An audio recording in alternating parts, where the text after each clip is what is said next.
And that's really what's upsetting. I can't even bring myself to really dive into that the way I would like to. All right, you guys, thank you for tuning in online. If you guys are online, please hit the like button, the share button. It don't cost you nothing. And make sure you drop some comments below and be part of the show. I'll do my best as we're going through to pop stuff up on the screen as we're going. If you comment, just do a thumbs up, a smiley face, or I appreciate you, I'm watching you. I'm going to pop all the comments up as we go. Let's jump into it, okay? We got a number of different issues that are going on locally and across the world. I want to get to as many of them as possible today. One of the big things that we see right now is that President Trump is working on negotiating a demilitarization of Hamas in Gaza. Bam. Who would have ever thought that we would see that day?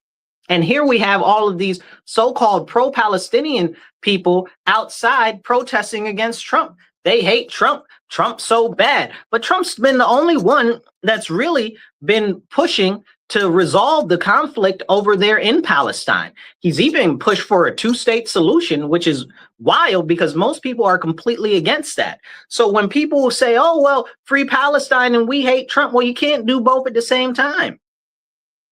If this is the only person that's over there really working actively for exactly what you say that you want, then why are you not supporting it, right? Like right now, they've almost come to terms with de-armament of Hamas, right?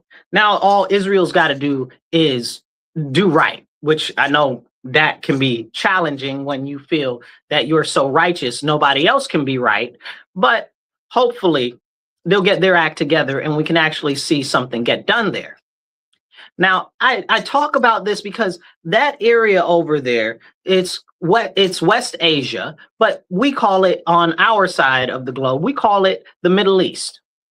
And for thousands of years, since legitimately before any of us can even conceive of, they have been fighting and in constant turmoil and constant wars and in constant engagements over there.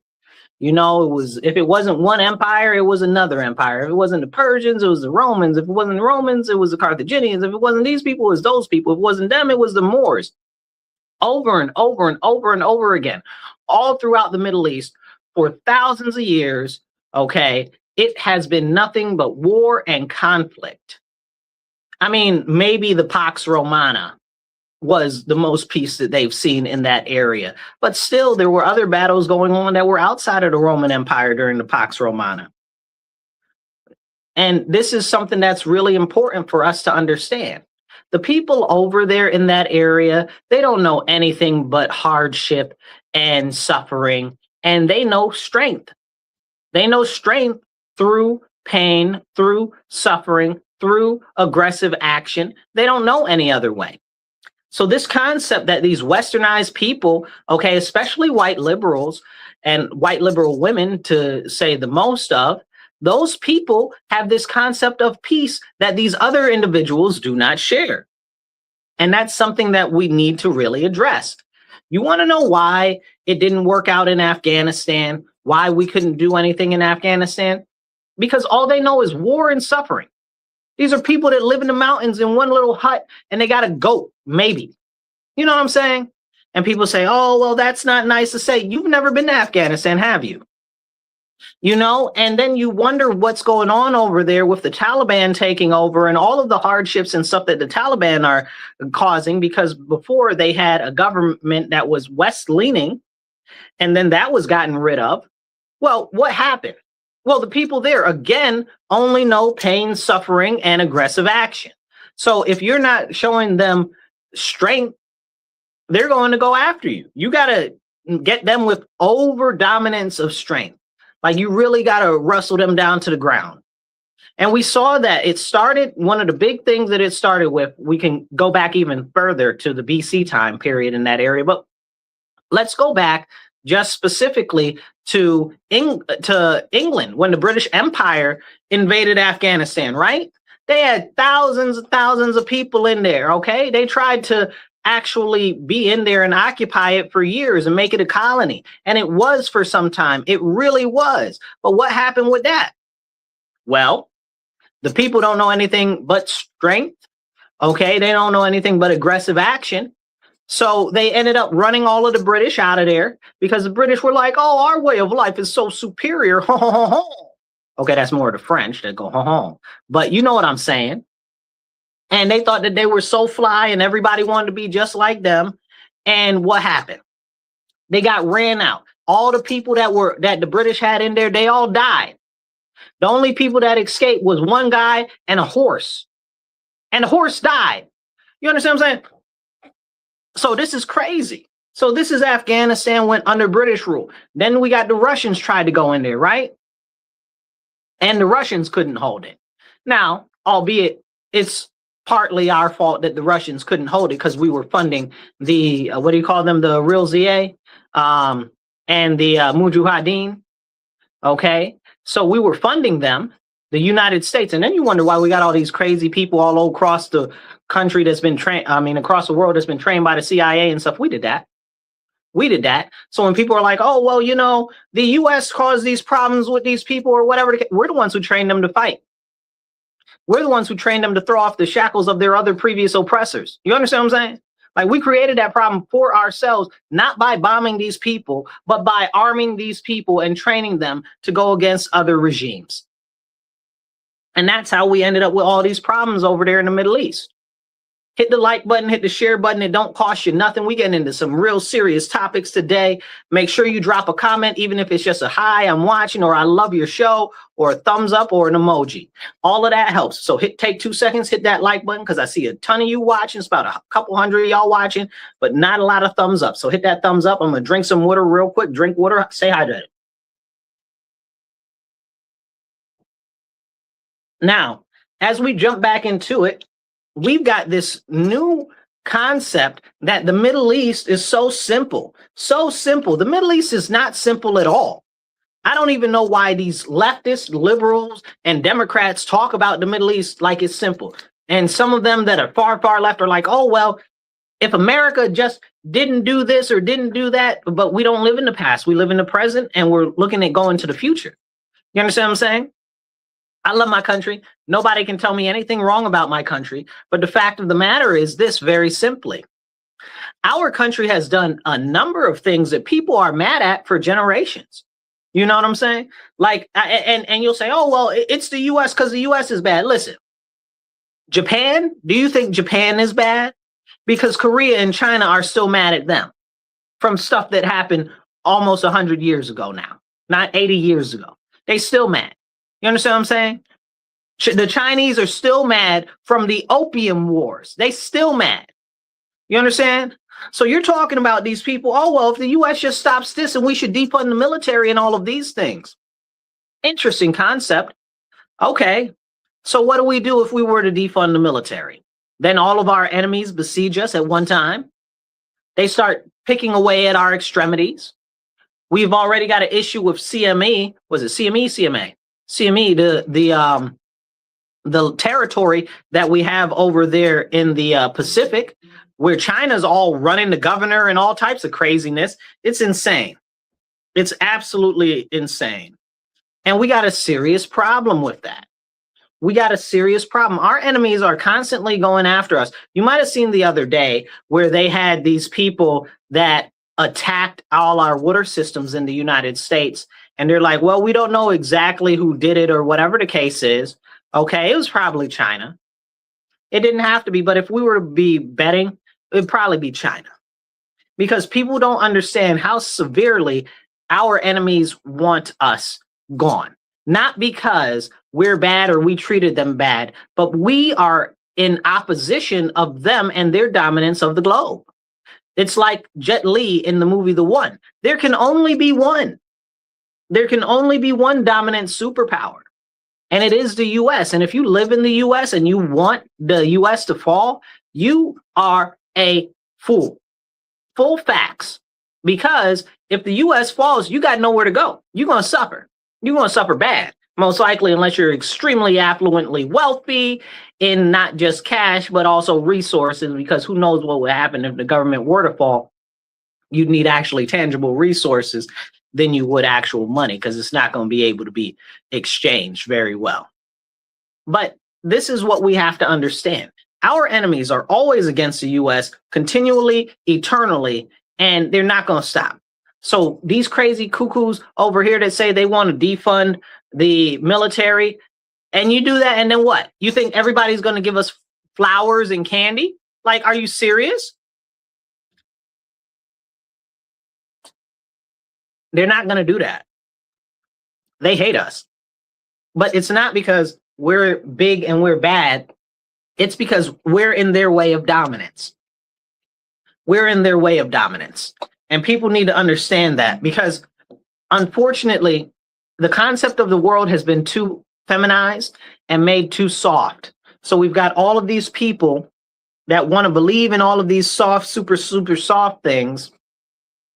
And the world is rose glasses and fluffy pillows. That's not the real world. That's not even the world that we live in. More or less it being the real world or not the real world. Like, what are we doing? What are we actively talking about? And we have to talk about things like they really are. Now, let's go back over to the Middle East, right? So we've got the Middle East, and you've got a couple of different makeups of the Middle East. You've got the Persians, which are the mountain people. And then you've got the sand people, which are more, well, their countries are sand, right? So they're below Persia. And if the country's sand, it's probably the sand people, which we would call Saracens, because that's the people from those areas. And everybody's not Arab, you guys. I know everybody's like, oh, the Arabs. They're not all Arabs, but they are all sand people because most of their country is made out of sand, or call them people of the sand. It doesn't matter. They're Saracens because the large, not all of them, but the large majority of them in those sand countries, because they worship Islam, right? And this is another contrast that we don't understand here conceptually. People are like, oh, well, they're mean to them. They're mean to them. They're this, that, and the third. They're mean to each other. What do you mean? Did you forget that Saddam was over there blowing up all the other Muslims? Did you forget that Egypt was over there blowing up all the other Muslims? Like, what are we even having a real conversation about? We're not having a real conversation. Like, people will get and say, oh, well, it's the US, because we're a good bad guy. Let's be honest. The US is a good bad guy the same way Trump is a good bad guy. Facts be the facts, you know? Whether you love Trump or hate Trump, he's a good bad guy. That's a fact. Whether you love America or you hate America, America's a good bad guy, you know? But the fact of the matter is this. It's a ploy. These people aren't justly mad at the US. It's about dominance and taking over. That's what they want. That's what they want to do, trying to do. And without them actively doing something different, then how can there be peace at all? Right? Let's really dig into that for a second. If when the US wasn't actively engaged in conflict over there, they were in conflict among themselves, what do you think is going on? What do you think would happen? That's my question to you. What do you think would happen? Well, of course, they're going to go back to fighting. Now, speaking of fighting over there in the Middle East, now we've got this group where we've got the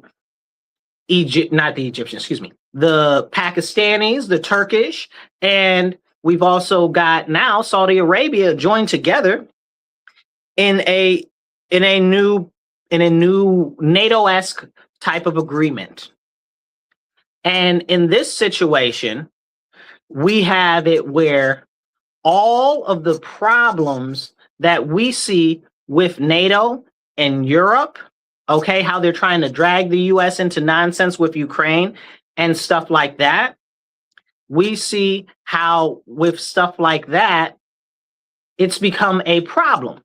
So you mean to tell me you've got Turkey, which is always up to some shenanigans, okay? You got Pakistan, which is always in some kerfuffle. They're actively at war right now with Afghanistan, as we were speaking of Afghanistan earlier.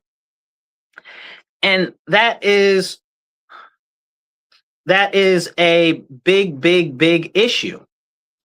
And we have a serious problem with that being at the center of what we have going on now. Let me be straight with you guys and be a little frank. We have a very, very serious problem with all of these foreign countries because we don't understand what the actual issue is.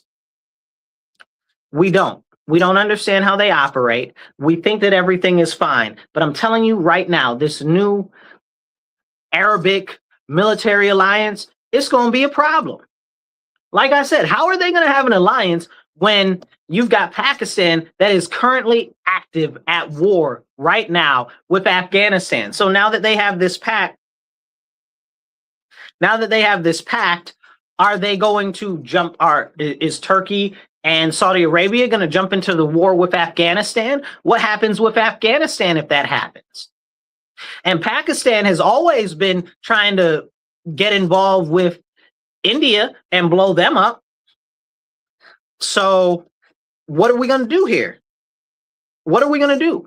We are very much so either looking for some sort of a great peace or a great destruction, you know? And I believe very firmly that there aren't enough people that understand how serious that is. Now, with us talking about that, we've got a number of our own issues internally, and we'll come back to this a little later in the show. But we've also got a number of issues where in the US right now, we see the continued surveillance creep in our nation. So I'll relate it back to how the Middle East has all of their stuff going on, where the Middle East is kind of really overzealous with all of the surveillance that they have on their people and stuff like that. And their laws are really stringent and tough like that. Turkey is basically a police state. Okay, nobody wants to go to a Turkish prison, like for real. Okay, and in Dubai, if you're holding hands and you're not married, you're going to jail. So what even are we doing? So let's bring it back wholesale back to the US. Hit the like button, hit the share button. It don't cost you nothing. And I'm having some ginger shots. I don't have a code or anything to sell you any ginger shots. Maybe I should get one of those, right? Them and a coffee sponsor. Probably need those too.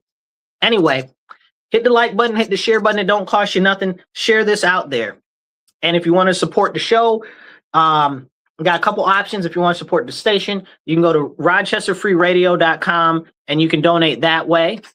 Or if you're online, you can donate via PayPal, Cash App, or Venmo. It's right there in the top corner over there or down below, depending on how you're looking at it on the size of your phone.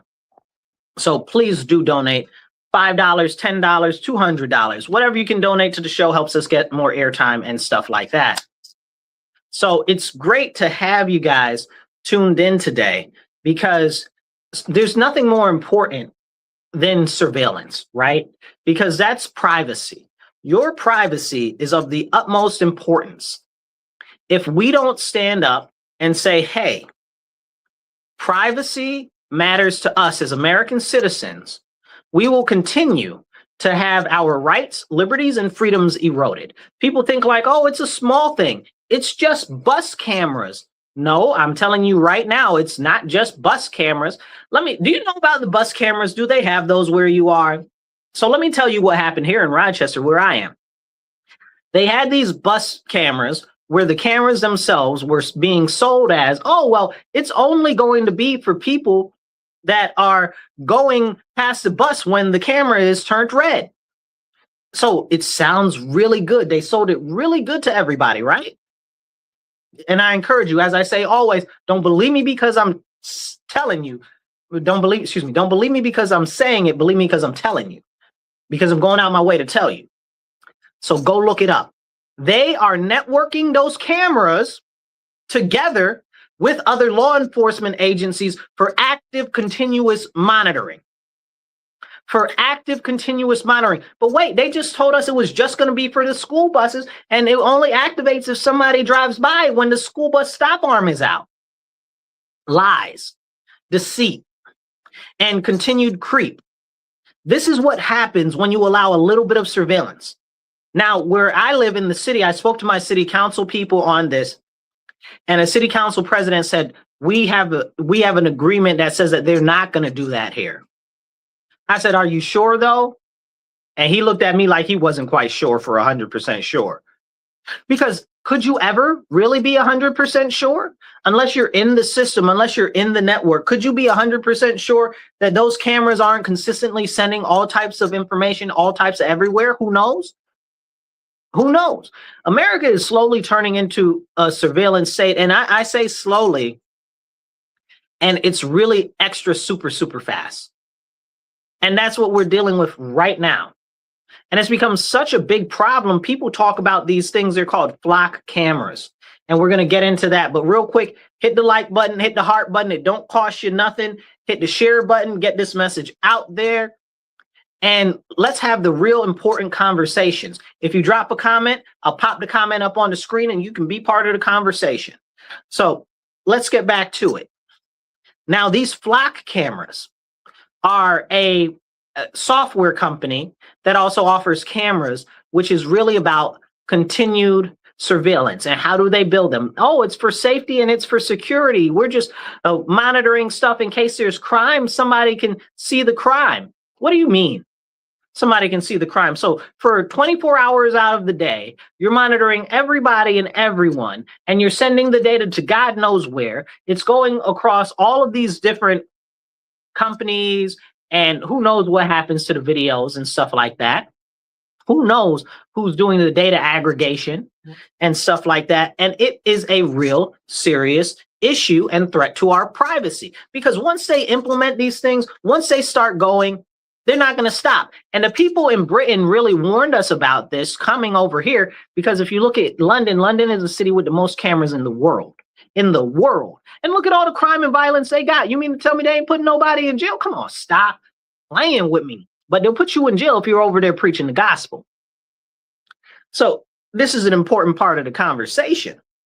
But what can we do if those cameras and stuff are already up? Now, real quick, I want to tell you, thank you. You're listening to The Divide with Marcus C. Williams. We are here in your ear, having the conversations that you need to hear on WRFZ 106.3 Rochester Free Radio. Now, let's get back into it. We've got all of these cameras and surveillance equipment. They've got all of those cameras and surveillance equipment in England. The people in Britain warned us what was going on. Okay, they warned us. They said this is going to go over there, and they were cutting down cameras over there in Britain and stuff like that. But they arrest the people in Britain if they're preaching the gospel, or if they're silently praying outside in their head, or if they share a meme. If they share a meme, not if they created a meme, if they share a meme that somebody else shared and somebody considers it offensive. But you've got people running around out there with machetes, chopping each other up.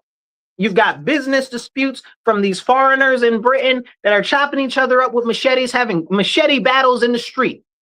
Like it's something like Gangs of New York, if you ever seen that movie. Like, it's crazy. Like, it's absolutely crazy. None of them go to jail. You got people raping and killing and doing stuff to children and stuff over there. None of them are being caught. None of them are going to jail. So what are all of these cameras for? You got to ask yourself. If the cameras aren't catching the criminals, what are they for? Who are they for? They're for surveilling you. It's about knowing where you are, what you're doing, because if you decide that the government is doing something that you don't like, then they're going to come for you.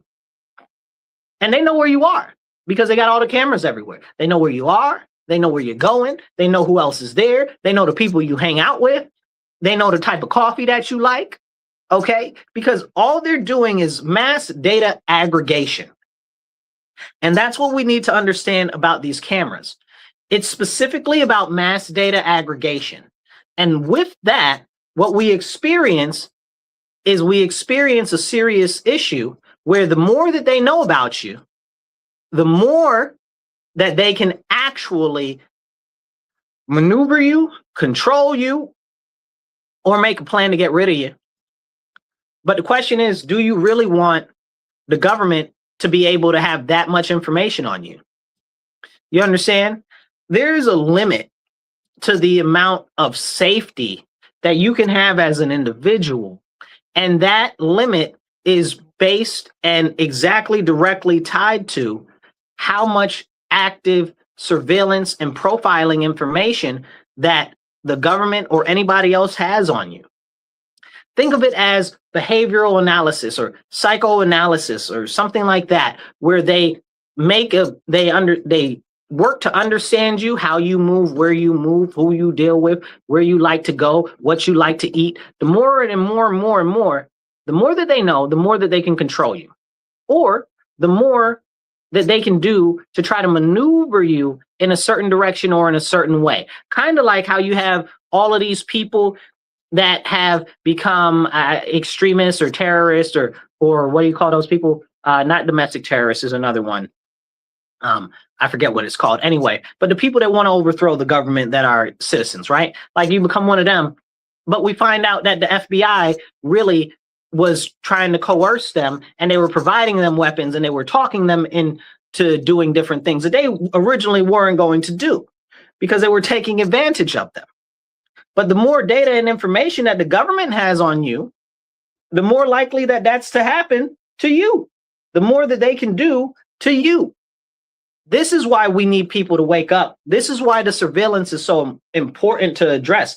Now, as we talk about surveillance and we talked about the flock cameras, a good example that I can give you is right where I live in Rochester right now. In Rochester, there are a number of different cameras. Thankfully, we don't have a ton of these flock cameras and stuff like that, but I'm constantly in a fight with city council to try to prevent any more biometric data scanning, any more surveillance coming in. But we've got a couple members on the city council that are trying to push these things that they're saying are, what do they call them? Automated traffic enforcement. Okay, it's nonsense. It's nothing more than government surveillance. Once they start it, they're not going to stop. They're just going to keep expanding it like these stupid bike lanes, which I hate these bike lanes. Don't get me started. I bike almost every day. You understand what I'm saying? Like I bike more than I drive. So when I do that, all of these ridiculous bike lanes are stupid. Not only are they where all of the full of potholes, full of garbage, full of the drains, right? Because they're on the side. So they're full of the drains and all of this nonsense. So it's not practical, but somehow they continue to expand them. Well, who are they doing that for? Because all they want to do is limit the amount of driving, right? Like it's limiting intentionally freedom of mobility. And this is what's happening. Now you tie the limiting of freedom of mobility, again, stuff that nobody wants. Nobody wants these bike lanes. There's only one group advocating for it. And whenever I see them out biking in a group, they're not even using the bike lanes. Make me upset, you know? Then they got these enclosed bike lanes that are disastrous and terrifying. So, but it's all part of a bigger game, right? To control the flow of traffic, they call it traffic easing, right? Or they call it traffic calming. But it's part of restructuring the behavior of society so that the people that are in the society behave more the way that the government wants them to. And we have to understand that that is a very, very serious problem. And we don't want that to happen at all. So when we see what's going on, we have to start connecting the dots. Surveillance by itself is not the problem. Surveillance in the hands of the government is the problem. You understand what I'm saying? So this is like saying a mosquito itself is not the problem. But if that mosquito has malaria, now you got a problem. You know, it's just a minor annoyance. And this is something that we need to start talking about more. This is something that we need to have more of a conversation about because, and I'm glad that more people are understanding what's going on with the flock cameras, but it's not just flock cameras. We saw it start off with the, what do you call them? Supermarkets and grocery stores. Well, what happened with the supermarkets and grocery stores? They're like, oh, we're using cameras everywhere and we're doing biometric scans and we're collecting everybody's data. But don't worry, it's not a problem. It's only because of the criminals, so that we can get the criminals, you know? And that's what they told us, right? That's what they said. I was against that then, but it wasn't just the problem with that. The bigger issue on top of that was also the fact that Then all of a sudden, we found out that they were charging people differently based on what stores they went to, based on what the biometric data scanning that they had done showed. So if a different person, if you went into a store and Terry went into a store, they might charge you and Terry 2 different prices. Now, this is alarming. This should be alarming to everybody. Again, it's about social programming and social control. So when they say, oh, well, it's surveillance, surveillance is a catch-all phrase. It's far more serious than that. It's far more serious than that. And it's just a new way, a stronger way for them to be able to maneuver you. We also need to remember the fact of what happened during January 6th, okay, where they were shutting off people's credit cards, okay, and stopping them from using them if they had been anywhere near Washington, D.C. on January 6th and they bought a Bible. And they bought a Bible. Again, don't believe me because I'm saying it. Believe me because I'm telling you, go look it up. This is the most insane stuff. So they shut off their access to their accounts because they were in Washington at the time of January 6th and they bought a Bible. Now, this should be alarming to everybody. Because the more that the surveillance increases like that, the more we see stuff like this happen. Look at what happened during the trucker protests, the very peaceful trucker protests, okay, in Canada, okay? They were up there, they were good, they weren't destroying anything, nothing got set on fire, nothing got broken, they didn't go into any buildings, nobody got hurt, nothing. And they were shutting down these people's accounts because they donated to these people that were on another side of the country. They donated $5 to these people on the other side of the country. And they just shut off their bank account. They donated $5 to these people who were peacefully protesting. It's crazy. They were threatening people also, but more than that, they were going to people's houses, taking their animals and killing their animals. Right. Like euthanizing their animals. Like, we really have to understand, I love my country, but the government, it does not matter who is in there, is not for the people. They are not the ally of the people. This is why our founding fathers made sure to impress upon us that we must continuously hold the government accountable. This is something so serious. So serious. What number you got over there? So yeah. So we've got Brian in the studio today. So Brian, we're trying to get him online here. Let's see. We're gonna find out what microphone. I don't know what microphone you're on. We're just gonna turn. I don't know if any. We'll just turn these on real quick. Let's see. I just turned them all on. I don't know which one's what. We'll figure that out. Anyway, we'll see if we can get him up here on the video also. But anyway, how could they hear me? Phone's over there. Okay, see if you can, let's test it. Say something. Just pick one. All right, looks like it's working. That was good. All right, yep, that was good. So as we're talking about this, and we're talking about what the government does and the surveillance and stuff like that, it is a control mechanism, you guys. It is a control mechanism, and we have to understand that when the government has the ability to access and exert more control over the people, every single time they will. Every single, without fail. Marcus, don't need that. Go on, jump in, Brian. Most people know I'm a Facebook page on social media. I had an amputation of my left leg about a year and a half ago due to an infection. It would be there to die, so I picked that. I like you not dying. That's a good thing. Marcus came the first one to come and get me. That was awesome. Marcus the man. But so I get disability for that, right? But I'm working because I don't want to sit home, you know. So I right. Full 40-hour week, good job. They take my disability away. Oh yeah, and the whole disability was only like $900 for a month. And if you want to go down and get more for like to pay bills, they're like, no, you make too much for this. It's insane. They build a cage around you where you can't leave because you got to pay your bill. And that month you have no income because you tried to leave a job and you didn't get paid for a couple weeks. You are done. Yeah, these are control mechanisms that the government puts in place so that they can control the people. Yep, exactly. It's all control. It's all control. It's all about control, and it's you see it more and more with every aspect of society, and it's more concerning when you start to understand that the government really is self-serving. It's about growing itself. It's about making it so the government gets more and more power. And like I said, I love my country, but we have to understand that the government is not out for the benefit of the people. They are out for themselves to make this whole bloated, huge, just all I can say is it's like a blob that if you allow it to continue to grow will crush you. That's exactly what the government is.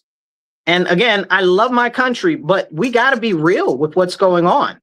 We got to be real. Everything right now boils down to control. Now, jumping into the next topic in relation to surveillance, we've got a whole issue with the cars right now, and I need everybody to wake up right now, okay? I want you to go and look into the car kill switch, okay? Because that's coming up. We've talked about it on the show before. I've been warning about it for years, and now here it is. Next year, the car kill switch will be kicking off, and it's going to be very, very serious. Oh, I'm seeing some comments coming in. I'm seeing you guys. Okay, I'm gonna pop those up. So next year, the car kill switch pops into effect. Now, what does that do? And I'm gonna try to make sure we can get this other camera up without messing up the volume on everything. So if it goes a little weird, just bear with me.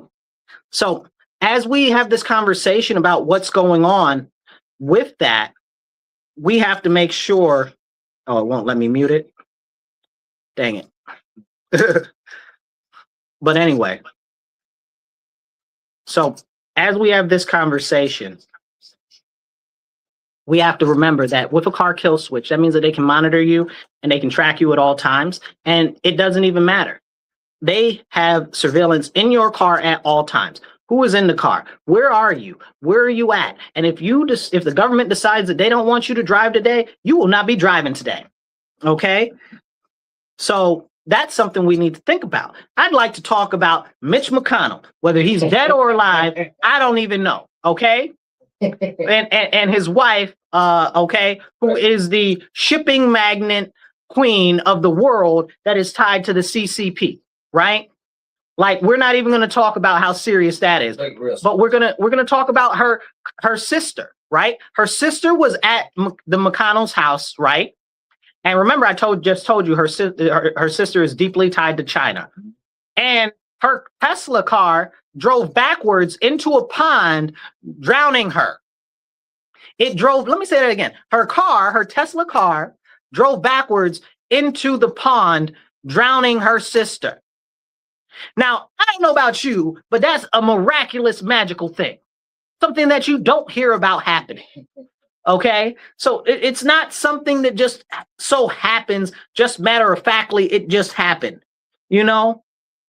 We need to make sure that we see and understand what's going on and the dangers that are upcoming. So now, if we're putting in more networked type of devices inside the cars where they can be controlled and automated from afar, that is very, very dangerous. It's extremely dangerous to the point that they can drive you somewhere else. They can call. Have you ever seen the movie? What was the movie with Jude Law? Is it Jude Law? Yeah, Jude Law, and it was in the future. Oh my goodness! And they had those cars that were all automated, and it was Lexus. I can't remember the name of the movie. Yeah, something. Oh man, that's a good movie. Anyway, I'll think about it later. But anyway, basically, the cars can be controlled by the government, right? So if the government, and this is just the government, you guys. Let's be real. What if there is a malicious bad actor? We talked earlier about how they just invaded all of our water systems across the country just about a week ago. So imagine if there was a bad actor that wanted to cause problems or wanted to get, I don't know, let's say Susan Smith, and wanted to take her out, and now her car just drove across 4 lanes of traffic and now she's gone. How would you know? Would it be just a computer error? Would it be just a computer glitch? Would they even tell you? They wouldn't tell you anything. Because if they did, then they would say that, oh yes, it is 100% a problem.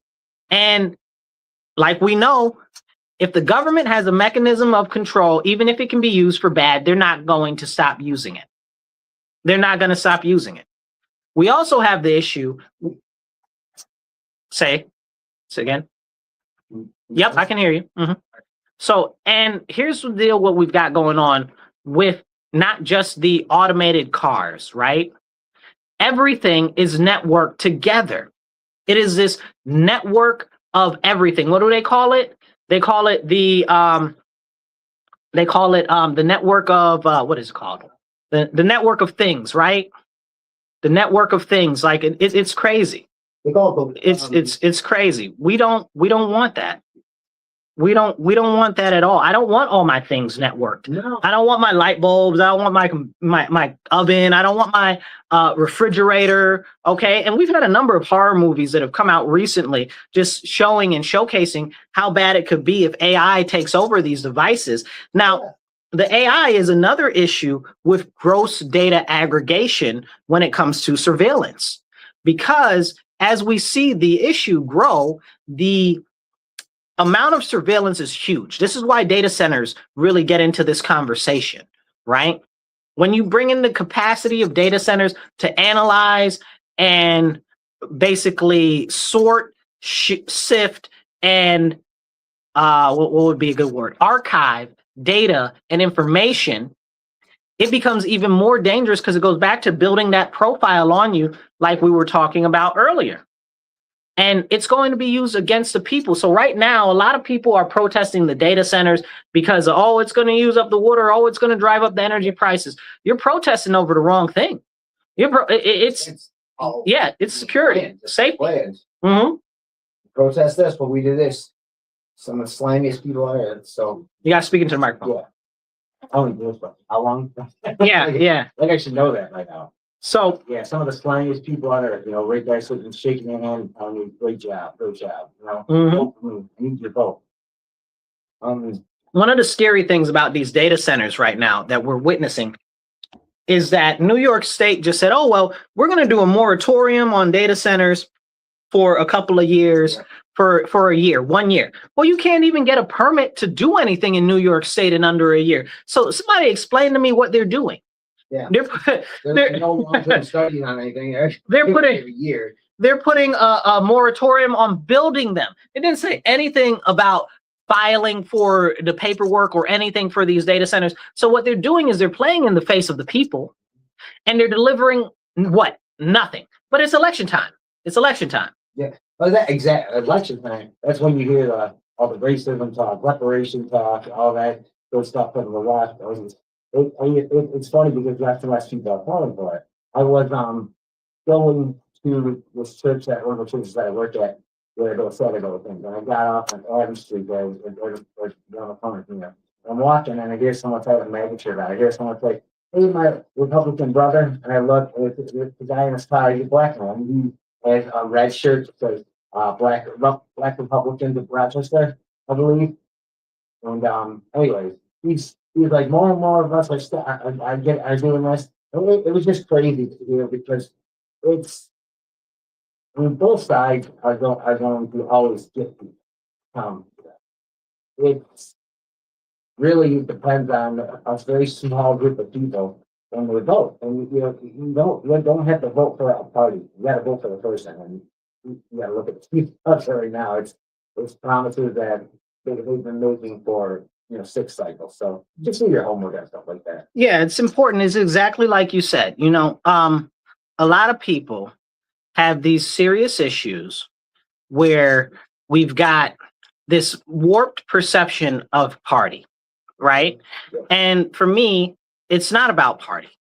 Okay, it's about values.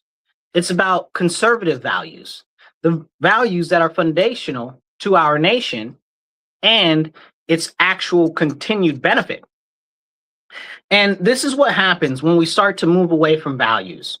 We see this serious shift in the left right now where they've got this concept that, oh, well, you know, the socialism is everything now, right? So the whole Democratic Party is shifting left. They just had a thing last night where they're like, let's vote and see about language, about how we can either dismantle or recraft or abolish ICE. And this is where we're at right now. They want to completely get rid of it, and it's a problem. Yeah. So, but it's not that they want to get rid of it. And you should have heard some of them talking. I believe the vote for it in the little thing that they had was like something like 25-12. So it shows that not everybody is with that. In favor of abolishing. No, the terminology. They were just voting on terminology for it. So abolishing it. So this is, again, this leftward drift. So what we see is as they go left, now the rats that are scurrying away from that boat are finding their new home in the Republican Party. We don't want them. If you don't have conservative values, we don't want you in the Republican Party, full stop. Well, but this is being independent. You understand what I'm saying? Being independent. So and I'm happy for you to be an independent, or but here's the thing, right? Like, if you really care, why are you not staying in your party and fighting back? Why are you? These people are absolutely off the reservation, insane with philosophy, insane with philosophy and ideology that has never worked anywhere in the world. I mean, have you seen? I saw Michael McDonald challenge one of the top people of the DSA, and when she challenged it, just with simple follow-up questions, he couldn't answer them. He can't answer follow-up questions. No, not at all. There's no substance to the argument. It's a flat, just very thin talking point. Yeah. All it is. Yep. And when and you spit it out over and over and over and over. But when you ask them to give you some substance, give me some details about that. How can we have Medicare for all? They're like, we just can't. And but this is the problem. And I want to get back to the data centers for a second, because again, it's the distractions, right? So they say, oh, well, it's going to eat up all this energy. It's going to eat up all this energy. Now, we live in New York. So New York State is completely run by Democrats. They've got a supermajority in the assembly, which is our state house, and they've got the governorship, and they've got a number of towns and counties that are most populous and have the most money. So what they've done is they've conspired together to put in place these energy policies that are counterproductive to our state. So they say, oh, well, it's the data centers that are going to drive up the energy. No, it's you shutting down our energy generation capacity, forcing us to have to buy more energy from Canada or Pennsylvania, that now our rates are going up because you've also at the same time pushed everything to electric. You can't have a gas stove. They don't want that. They don't want you to have a gas furnace. They don't want that. They want all your cars. You can't have a gas car. They want all of that. And so the more and more they push things towards electricity, hello, you guys, it's basic supply and demand. You do not have to be an economic genius or an economist to understand that the more demand there is and the less supply, the higher the cost. And that's what we're living through right now because of bad policies that they promise you something and they deliver you nothing. Nothing. I mean, you can get not like the guy, but the president always tries to do it. He does it. He might go about it in ways that are unconventional.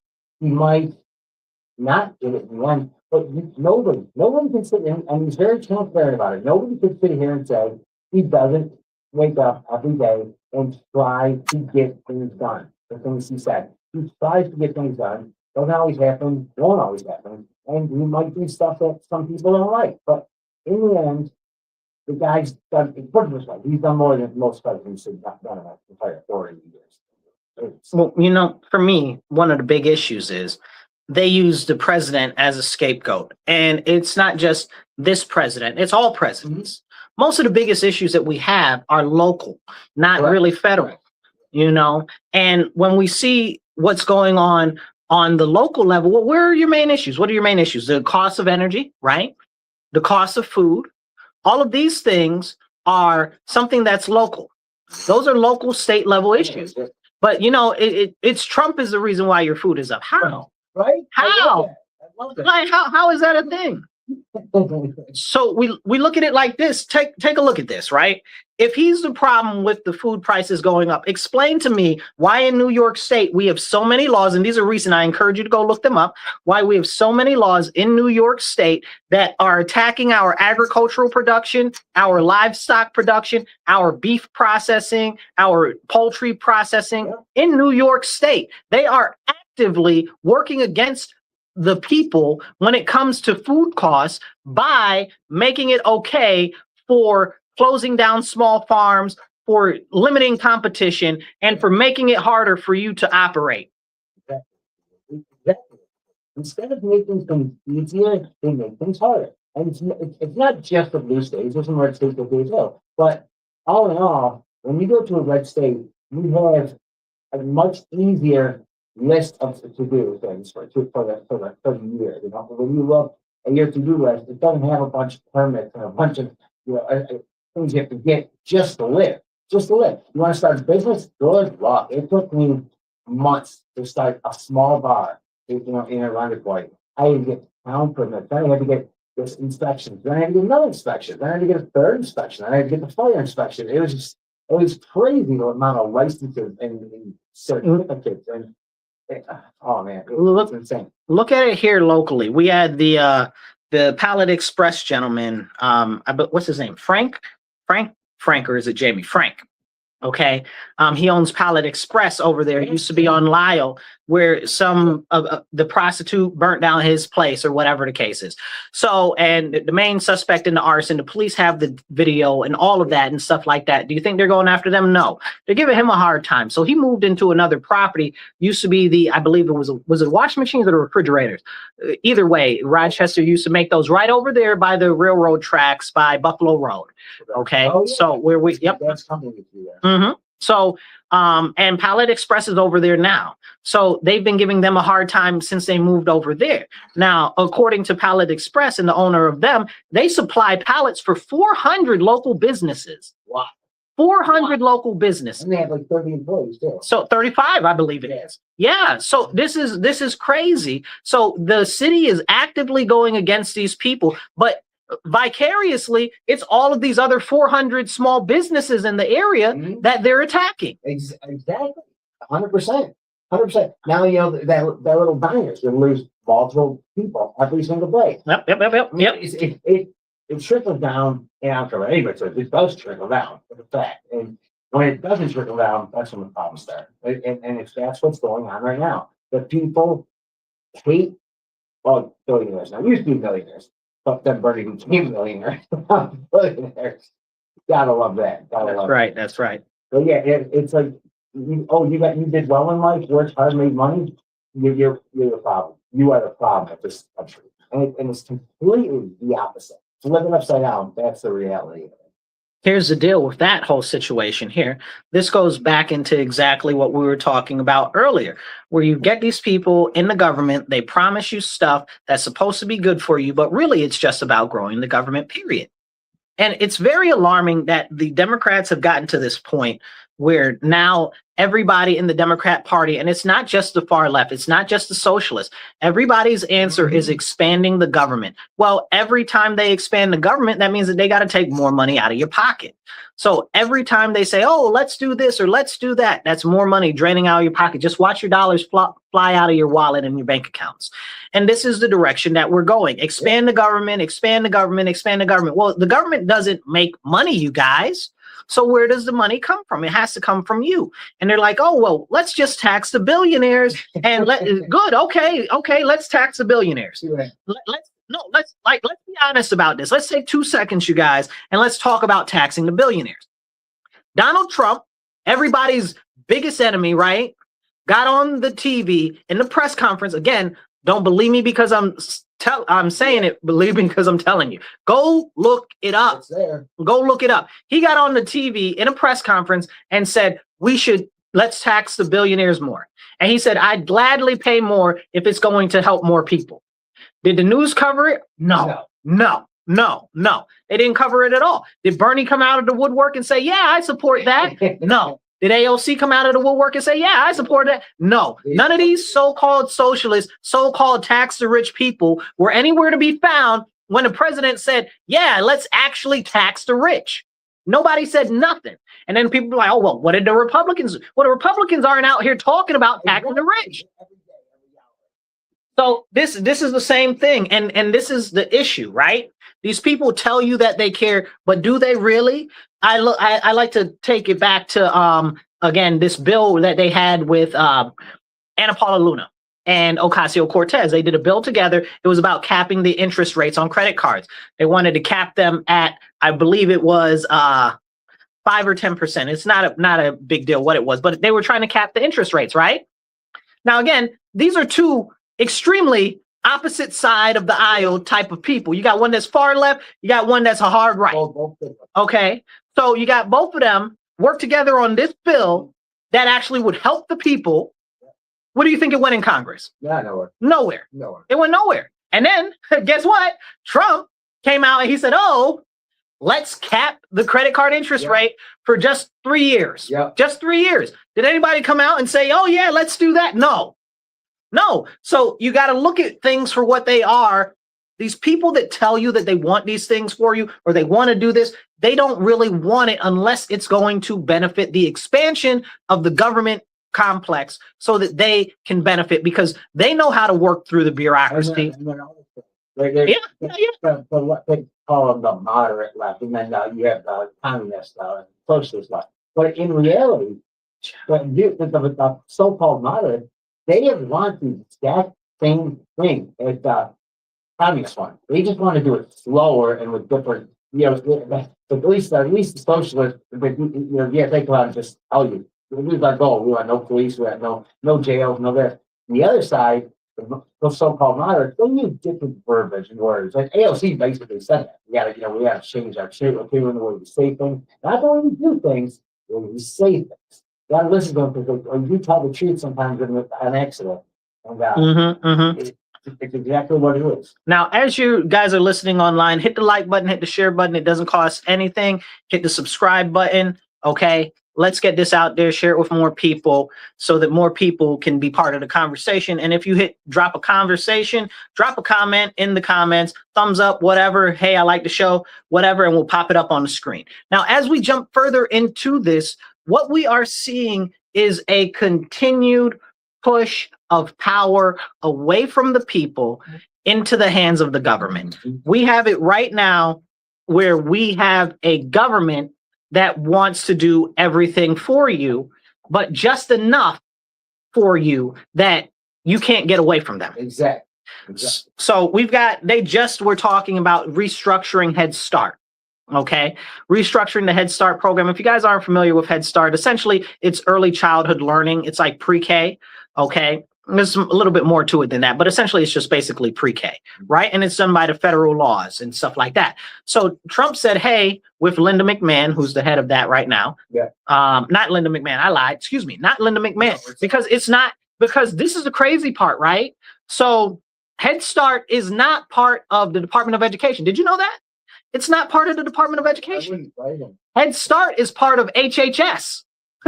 Yeah, so Health and Human Services. This is the crazy part of how the government works. So if you were thinking that it's childhood development and stuff like that, that's not really even what it's about because it's underneath a completely different department that has nothing to do with that. So now here locally, a lot of people were upset. They're like, Trump's cutting everything. He's trying to get rid of Head Start. First of all, so what if he was?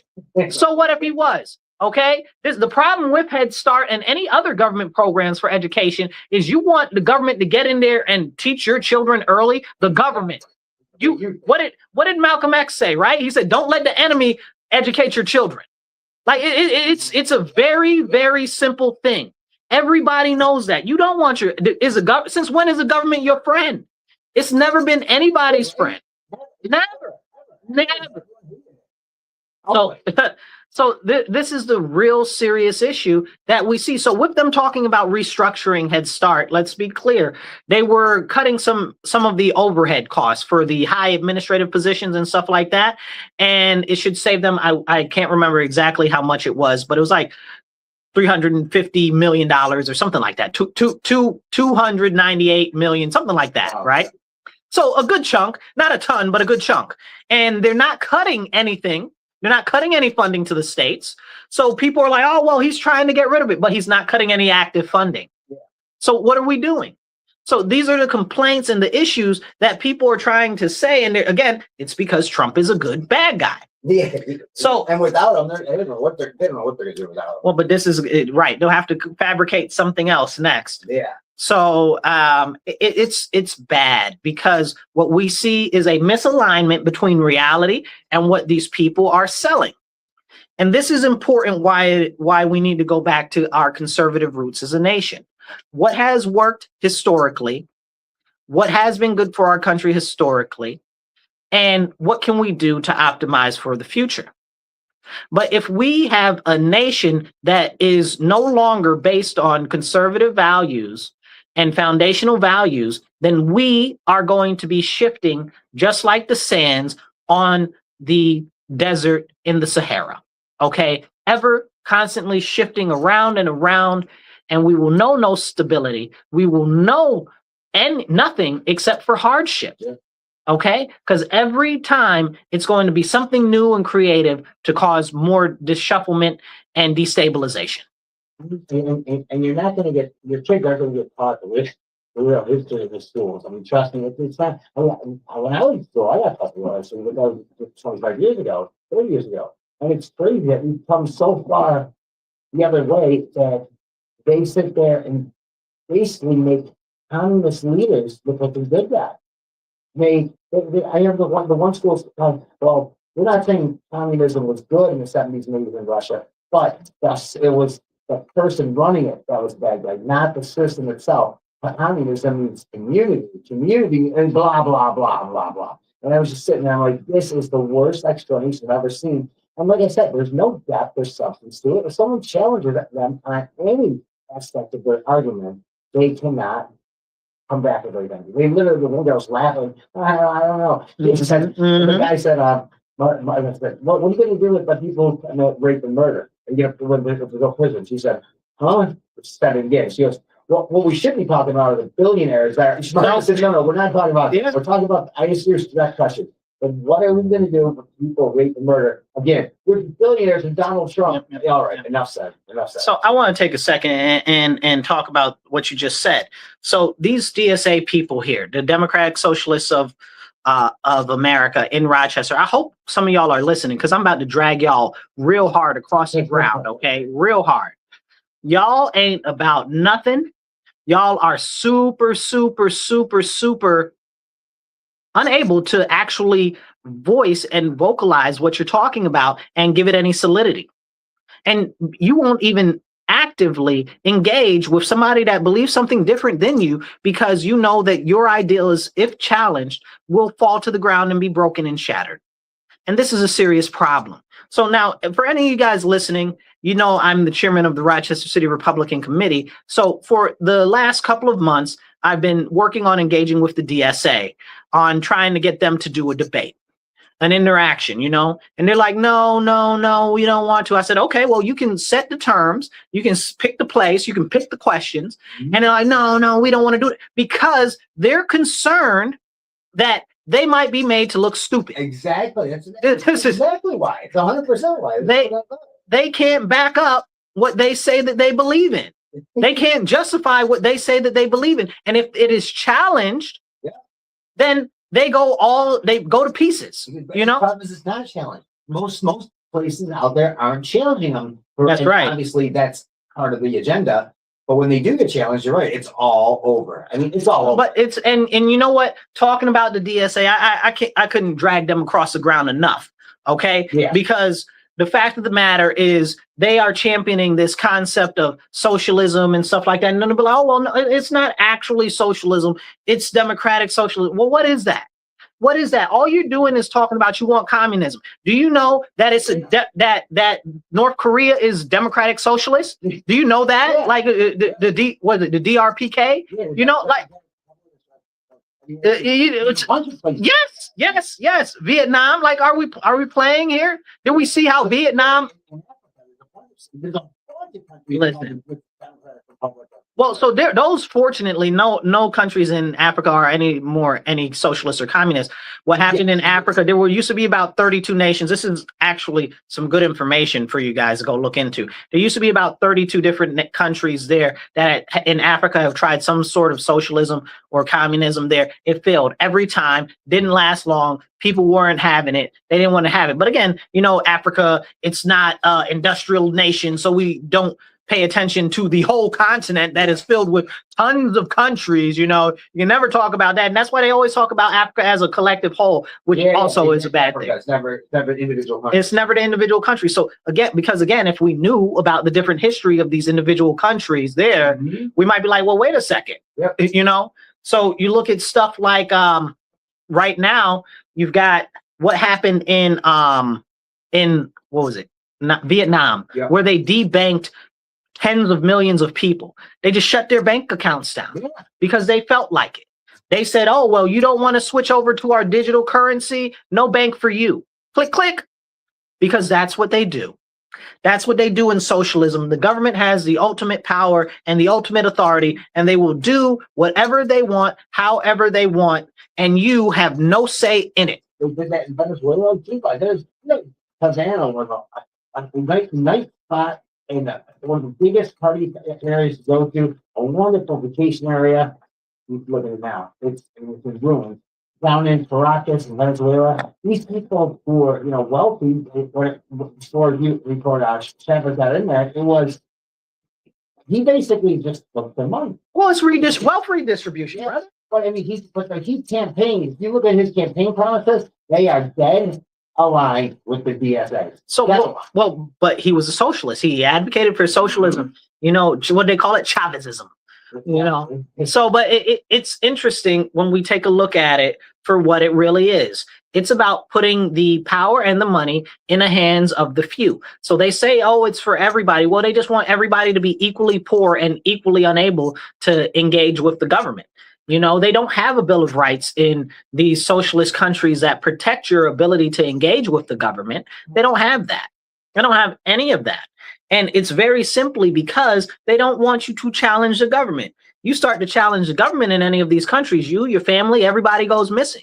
Look at China. They have a new law where it says that if you are either a Chinese national or you have family and you are abroad, right? Like not in mainland China, and you are abroad, they will come get you if you say something that threatens the social cohesion or is against the CCP in China.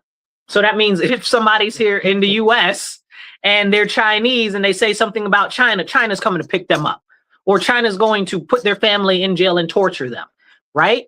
So this is a very, very serious issue because again, you got this communist socialist country. And I mean, the same thing with Cuba, right? So Cuba has been known to try to go after dissenters across the ocean. And this is a big, big issue. This is a big, big issue. And it's a big issue, and we need to really address it. Because if we don't address it now, then it'll never be addressed. And it has to be stopped. But the only way for it to be stopped is if we actually understand that socialism is bad. And tell the truth about it. These how dare you? We got to do the 1617 project, or what was it called? 1619? 1619 project and all of this nonsense. And then, 3 years after they come up with these things, everyone realizes how stupid it was, how it was just a bunch of lies. But it takes years, and we're always the bad guy until something comes out, and it's just like, all right, don't talk about it. Let's just move on. Let's move on. We must propose. Let's just move past this. I can't deal with those people. So I'm not trying to mess with none of those people that are like, oh, let's just forget what happened. You mean the complete authoritarianism? No. Ruining kids' lives. It's just insane that they think we should just move right past it. When we got a guy who was running everything, who admitted in his little book and on tape that he was his diary. Excuse me, sir. His diary for the 80-year-old man. His diary. He did it, and he did it on government property. That's why. Oh shoot. Bear with us as we have notebook-esque issues here going on.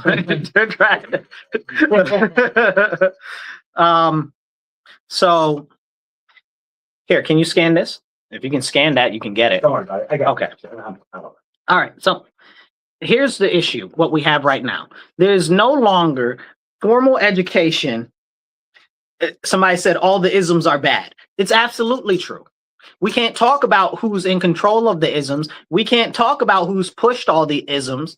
We can't talk about the fact that you can associate pretty much every ism back with one group of people, the Democrats. Yeah. So the Democrats also, the Democrats. The Democrats in period, the whole group. You've got the what do you call it? The alphabetism. Yeah. You've got the transgenderism. You've got the feminism. You not to mention the socialism, okay, right? Of course, yeah. And every other ism that has worked cohesively to tear down our cultural norms, our traditional values, and replace them with this new government is God, yourself is above all, and just prideful nature in our society, taking us away from Christ, because they know that if it wasn't for Christ, we would not have the benefits in this country that we do. And this is why we now see the rise of Islam, because when you try to get rid of God in public society, something else is going to go in there to replace it. Yeah. We've got the one group that wants government. We got the other people that want it to be Islam. And this is emerging to get, even in Germany, running over each other. It's a serious problem. Well, you're right. And it's something that is, it's almost like if they know that if they can get rid of, God from everything, this Constitution is no longer legal. It's debunked because our rights come from the God, right? Right, so right. Therefore, suddenly the government steps in that role. And now your rights come from the government. They control everything. So who's in power? That's who your rights are going to be talked about. Well, you look at it when it comes to the whole situation with Islam itself, right? Islam's whole goal is to be a theocracy, right? Yeah. So you look at countries like Iran, and that's basically what you would say, okay, that is basically the model for Islam, for true Islam practice, the way that it is written, okay, very closely. And the problem with that people don't want to address is the fact that we can't even engage with the actual people that are in power, the president, the prime minister, or something like that, because we got to find their holier than thou religious leader who apparently has half a no face and no lips. Yeah, right? Like, oh my goodness gracious. But this is where does the power really truly lie?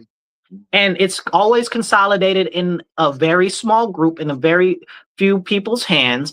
And this is exactly the same as what happens in socialism. So it's no wonder that they all want it to be together. They all want it similar, because there are two goals with socialism and with Islamism. They both want world domination. Everything, and this goes back to everything. It's not just power, though. It's globalism. It's completely globalist. Which once they got the power, they would actually go at each other, because they have so many differences. Of course. But first, let's take out one we all hate, the common enemy, which is Christianity and Judaism. And we are getting bombarded by, every day. FBI is stopping terrorist attacks. We don't hear it because they don't want to announce it, and they shouldn't. Well, they don't even talk about the terrorist interactions over there in Europe. They don't talk about, like we talked about a week or so ago, about the gay pride thing where the Islamists were running over. They ran over like 35 people. Yeah. Or Nice, what happened in Nice over there where they did that, it wasn't very nice what happened in Nice, but this is, or they killed the kid in Scotland and the one in France. Like, all of these things are conversations to have. They don't talk about the people in Ireland rebelling against them and trying to push them out of the country. Poland won't let nobody in. Poland's on point. Same way. So this is very, very important. We've got it where we as a people, as a nation, cohesively have to stand up and push back. And here's my message to all of you that believe in socialism and all of that. You guys right now are telling me that the government is bad. And I'm 100% with you. The government is bad. Right. But to say that the answer to bad government is more government is completely out the window. That's insane. And he was his dad, but your mom was also, there. She would kind of keep him away from you a lot. And also, do you think the answer, if you had a better life, would be to turn all the power over to your stepfather? No, because it's absolutely ridiculous. If the government is not doing, name one program that the government runs that runs cohesively, that is done well. Well, one lady for DSA said the VA. They started laughing like, but these guys aren't even going to the VA anymore because they can't get served. They're going to it's ridiculous. The government is not good at running things. That's the bottom line. Well, but the government can't run itself. So you want the government to run everything else. That's a very, very, very serious problem. So start, because I remember 25 years ago, everybody said, left, right used to say, we need a businessman to come in here and be president and get this place in shape and do this. Why did it become that we got that? And half the country doesn't want. Please make it make sense. This is one of the continued issues that we have where people want to abdicate their responsibility for government authority. And we have to step away from that because government is not, nor has it ever been the answer. It has always been the people against the government, no matter what form of government it is. So the best solution to all of that is a small government, a limited government, which is the way our nation was founded. To quote Charlie Kirk, big government sucks. Yeah, that's sure you love that. It's so true. You want a government that if you want to take that government out because that government has become, basically just the enemy of the state, and they're doing things that, and that's what these people should be able to fight back against the government. That's why we arm. That's why we are allowed to do what we do and have what we have. It's the government can't just start taking people's property and distributing it out to people who, they just don't have enough. They're more unfortunate than you. So we're going to take your property and we're going to give it to this guy. This is the problem, brother. This is the serious problem. Please take a second, hit the like button, hit the share button. It doesn't cost you nothing. Every share, every like, every comment helps get the message out there more. So do that. Now, as we get into the tail end of the show, we want to go and we want to take a second to talk about crime. So in blue states, they say the crime is down, and they like to say when the crime is up, well, the crime is up everywhere. Well, the crime is down now, but it's down everywhere. On a federal level, the FBI just said that we have the lowest violent crime in pretty much recorded history. You're right. So that's because there has been way more law enforcement action in large cities that has been pushed forward by support through the federal government, by both funding and by both aid in resources. So that's something that we need to consider. They just were talking about how in New York and Rochester specifically, crime is down. Crime is down. Well, your question is, well, by what metrics is crime down? That's the whole thing. By what do you measure it? Well, but it's only gun crime. Only gun crime. Even though stabbings and machete choppings and hackings are through the roof, even though carjackings, all of it is through the roof. Because gun violence, I use air quotes, is down. Specifically, they're touting the number of shootings and the number of murders, even though we somehow keep finding bodies everywhere. But they say the shootings are down because, well, if you drive yourself to the hospital, did you know if you drive yourself to the hospital and you don't file charges, they don't count that? Exactly. That doesn't count. There's no crime. That doesn't count. So that doesn't count. Then we have to ask ourselves, well, are murders really down, or have we just gotten better at stopping people from dying? Exactly. So, but we don't talk about that. We don't talk about the advancement of the medical field and how the medical field has gotten so much better that they're better at stopping people from dying. Well, I was talking to somebody that works in the trauma unit, right, in the ER, and they were saying it's not better. What's happened is we've gotten better at saving their lives. Narcan's gotten more distributed. So there's a lot of more waste. So but overdoses are down, praise the Lord, due to the federal government stopping all of these drugs from pouring into our country through the southern border and through the waterways and stuff like that. But we can't talk about that. We can't give the federal government any type of credit because that might make Trump look good. You can't make the Republicans look good. Can't make the Trump look good. Look at the three cities, Memphis, Trump had the federal crackdown. I mean, it's just insane how far down. Look at Florida, what the Kansas copies from. Miami's had 4 murders this year. Listen, which is amazing, right? That's insane. All we know about 11. Yeah, that it's and these are very, very huge cities. Now, said 7. Now, there was just an article that Gino Forelli here. If you guys are in Rochester area, you might know this guy. He's written for a number of different periodicals here locally. But he just wrote an article, and it says that the governor candidate, Bruce Blakeman, is saying that we need a dangerousness standard because of bail reform, which we do. I agree 100%. Bail reform needs to be amended. Yes. Okay, 100%. But we also need to get rid of raise the age laws, which allow anybody under 18, it is under 18, you get out for any type of reason. Anything you do, they have to release you within 24 hours. They have to. Yep. And if you do end up going to trial, you go to family court. So what is family court? After every family court case, it gets sealed because you're a juvenile. I'm using air quotes. No matter how serious the crime is. You're gonna be out when you're 18. Exactly. So however many crimes you do, each crime that you do is like a brand new crime. It's your first time. Correct. This is a problem. And we need to address that issue. And assume parole laws too. Parole instead of how many of these people have been on parole or had ankle monitors on killing people? Literally. Had gun crimes that were pending. Right. So as we get out of here today, you guys, I appreciate you all for tuning in. Please hit the like, hit the share button, drop some comments, and get this out there. You guys are the best. God bless. And remember, stand up, speak up, and don't shut up. Take action. Be blessed and be well. I'll be back sometime soon. Thank you, Brian, for coming in today. Thank you. That time went like fast, man. Holy crap. Oh, yeah.